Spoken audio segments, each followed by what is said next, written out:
You have found the way longer than 2-minute tip, number 98. I'm Rich Sands. So Christmas has come and gone, New Year's has come and gone, and 2020 is in the rearview mirror. So for a lot of people, the arrival of 2021 is a welcome event because most of them found 2020 to be really objectionable, right? The reasons for that have been highlighted everywhere, so I'm going to pass and just focus on the upside of the closing year, because after all, the hope is that 2020 will have given us some 2020 hindsight. First and foremost, my business. It was down 11.2%. Now, that's a positive? Oh yeah. Given what some of my colleagues experienced, I consider that real positive. Now, I'd like to think that this minimal loss is a reflection of my uncanny ability to pivot in the wake of the closing of classrooms. Well, in reality, while that may have had some relevance, I believe really at the core of it is my love for teaching and how much I love what I do. I think that's at the core of this because I just wanted to keep working. In short, 83 Zooms were certainly a highlight of last year. The big highlight, though, might have been packing close to 900 agents in a room for 60 minutes to learn about listing abundance at the RE/MAX R4 convention. My running, very slow this year, but a decent amount of miles, 2023. I at least ran the year, right? 2023 and 2020, so that's not too bad. Could use that for the next 2 years, but running slow, but okay. Like a lot of people, this year kept me inside way more than usual. This led to two things: a bit more television than usual, actually a lot more television than usual, and a considerable increase in book reading. So I want to talk about both of those things and highlight what I thought was some of the cool stuff that I found. Now let's start with TV. I don't much like TV, and I hate commercials. I watch for one reason and one reason only: to be entertained. So either fortunately or unfortunately, I'm not entertained by drama or horror or blood or gore. If I want that stuff, I will watch the news.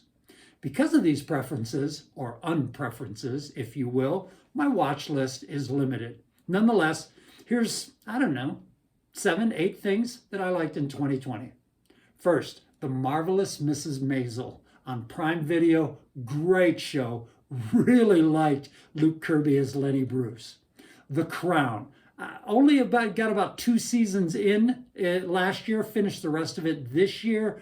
A great show, well done. It's just that you're not going to like any of the royal family by the time you get to the end of it. Scott and Bailey, that was on Netflix, by the way. Scott and Bailey on Hulu, a British cop show about 2 female detectives. Linda loved it, so I watched too. Not my fave, but decent. Faith, Hope, and Love on Netflix. A fun Christian movie about love and dancing. When was the last time you actually saw a fun Christian movie? I don't know. And then The Social Dilemma on Netflix. Really scary, a must-watch for social media users, internet surfers, and especially parents. 2 new Hallmark Christmas movies that I love this year. One called 5-Star Christmas. My Hallmark favorite chick, Bethany Joy Lenz, meets Linda's favorite hunk, Victor Webster, also known in our house as Hubba Hubba Man. And that's kind of a cool, fun show. And so is One Royal Holiday. I'm not really into the Prince meets Common Girl movies, but this one was kind of fun. Then there's books. Here's some of the best books I read in 2020, and here's the warning. It doesn't mean they were written in 2020. Could have been written whenever, and I just got around to reading them. My book of the year was Green Lights by Matthew McConaughey. Just a fabulous lead with a plethora of great lessons and what he calls green lights. The Coffee Bean by John Gordon and Damon West. A real simple book with a real simple but elegant message. Be the change, right? Number 3, The Book of Joy, written by the Dalai Lama and Desmond Tutu, exactly what the title says. The Headspace Guide to Meditation and Mindfulness by Andy Puticum. This is the former monk who got me meditating, and a great book all about meditation. Above the Clouds by Kilian Jornet, a great book about a great runner. Running for My Life.